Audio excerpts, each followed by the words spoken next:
আর মুমিন বলে ঘোষণা করলে আল্লাহ সুবহানাহু ওয়া তাআলা তাদের জন্য বলেছেন যে আমি আল্লাহ তাদের জন্য দুইটি পুরস্কার রাখব। দুইটি পুরস্কার কি হবে, আল্লাহ সেই পুরস্কার কি দিবেন, এই দিকে লক্ষ্য রেখে কথাগুলি আলোচনা হবে। সকলের কাছে অনুরোধ হবে বক্তব্যের বিষয় শোনার জন্য। আপনারা জোরালো ভিত্তিতে আপনারা ভূমিকা পালন করুন। এবার চলে আসুন। আউযু বিল্লাহি মিনাশ শাইতানির রাজিম। বিসমিল্লাহির রাহমানির রাহিম। ইন্নামাল মুমিনুনা আল্লাযীনা ইযা যুকিরাল্লাহু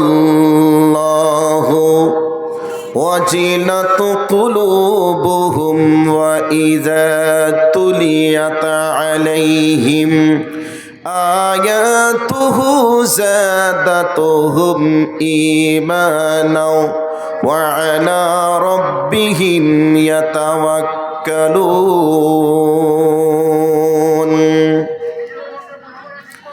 আল্লাহ রাব্বুল আলামিন বলেন, মুমিন তো তারাই, ইন্নামাল মুমিনুনা আল্লাযীনা ইযা যুকিরাল্লাহ, মুমিন তো তারাই যারা আল্লাহকে স্মরণ করবে, স্মরণ করার সাথে সাথে আল্লাহর ভয়ে তাদের অন্তর কেঁপে উঠবে। আমার ভয় আমার বন্ধুরা, মুমিনের এক নম্বর বৈশিষ্ট্য হলো আল্লাহকে তারা যখন স্মরণ করবে তখন আল্লাহর ভয়ে অন্তরটা থরথর থরথর করে কেঁপে উঠবে। যখন অন্তর কেঁপে উঠবে এই অবস্থায় তারা আর বিছানাতে ঘুমাতে পারবে না, তারা আর অন্যায় পথে